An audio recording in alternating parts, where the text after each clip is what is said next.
Salut à tous, bienvenue dans Journal du Golf. La finale des cartes européennes arrive à grands pas en cette fin d'année et certains des meilleurs joueurs français s'y sont préparés physiquement.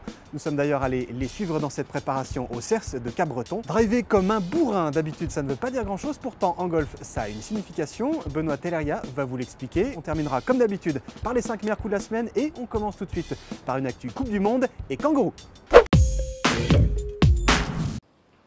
On commence cette page actu de la semaine par la Coupe du Monde par équipe qui se déroulait en Chine sur le complexe de Mission Hills.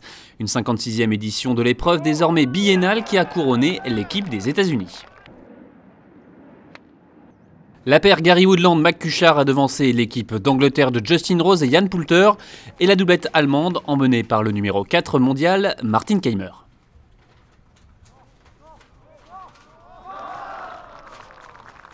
En tête à l'aube du dernier tour, l'Irlande de Rory McIlroy et Graham McDowell bouclent finalement leur deuxième association en Coupe du Monde en 4e position.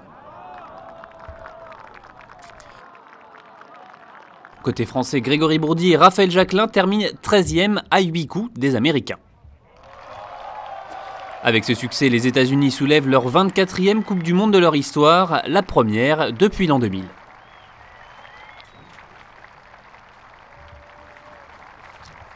On prend la direction de l'Australie et du Lakes Golf Club de Sydney où se déroulait l'Australian PGA Championship.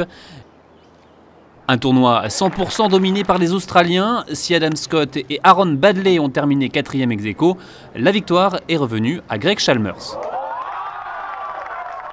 L'Australien s'est extirpé d'un play-off à 3 disputé face à Marcus Fraser et Robert Allenby.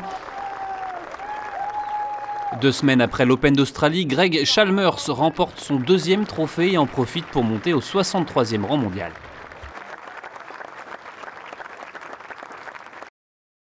On termine avec les autres joueurs du Tour européen qui étaient eux en Afrique du Sud pour le South Africa Open, un tournoi où s'est imposé Eni Otto. Avec un score total de -14, le Sud-Africain a devancé le Néerlandais Bernd Weisberger. Jean-Baptiste Gonnet, premier français, termine 32e.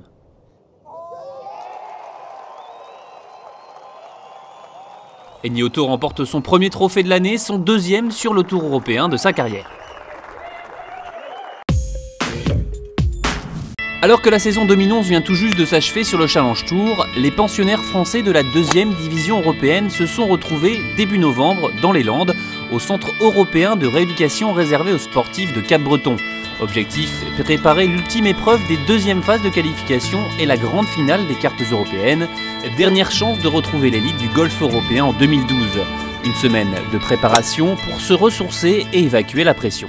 C'est vraiment basé sur la récupération musculaire et physique par rapport à toute la saison qu'on a endurée. On sort d'une saison qui était assez longue. On a commencé en janvier, on a fini fin octobre. Donc on est vraiment fatigué physiquement, nerveusement. On est tout le temps en déplacement, tout le temps dans les avions. On enquille pas mal les 18 trous. Ça pouvait être que positif pour moi de venir ici, d'être entouré de bonnes personnes et de travailler dans mon sens. Le fait de récupérer nous permet d'être au mieux, de ne pas avoir de douleurs qui se seraient peut-être accumulées au fur et à mesure de la saison pour justement être au mieux pendant les cartes européennes. Massage, soins réalisés par des médecins spécialisés, bains de récupération, une semaine pour recharger les batteries. Un projet piloté par Olivier Rouillon, médecin de la Fédération française de golf. Les 2 semaines de PQ2 et PQ3 représentent une épreuve sur le plan physique et mental extrêmement compliquée. Donc l'an dernier, on avait mis en place une structure de soins et de récupération pendant les PQ3. Et on a vu dans quel état de fatigue ou de non-fatigue étaient arrivés les joueurs.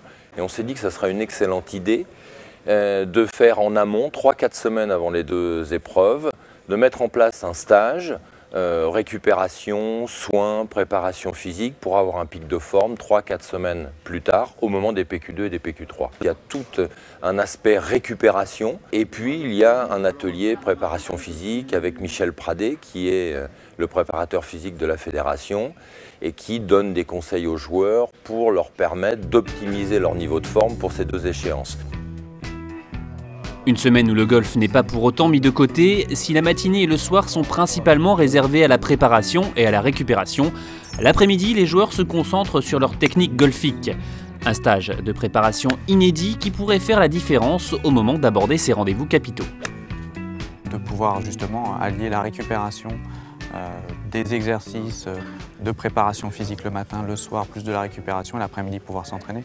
C'est idéal entre un joueur bien préparé physiquement qui va enchaîner 4 tours plus les tours de préparation au PQ2 plus la grande finale qui est 6 tours plus les tours de préparation avant. Quelqu'un qui n'est pas préparé physiquement ne pourra pas aller au bout, en tout cas être performant jusqu'au bout, c'est évident. Cette semaine début des PQ2, 10 Français tenteront de se qualifier pour la grande finale qui se déroulera du 10 au 15 décembre en Espagne au PGA Golf de Catalunya.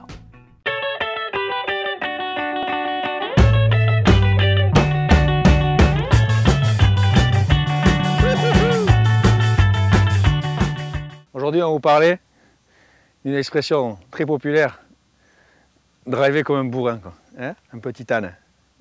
Hein, qu'il est mignon le petit âne, driver comme un bourrin. Je vais te montrer petit. Il y a des potes qui le regardent ici, celle-là je vais la canailler. Je vais faire le gros bourrin. Le gros bourrin. Comme un bourrin quoi.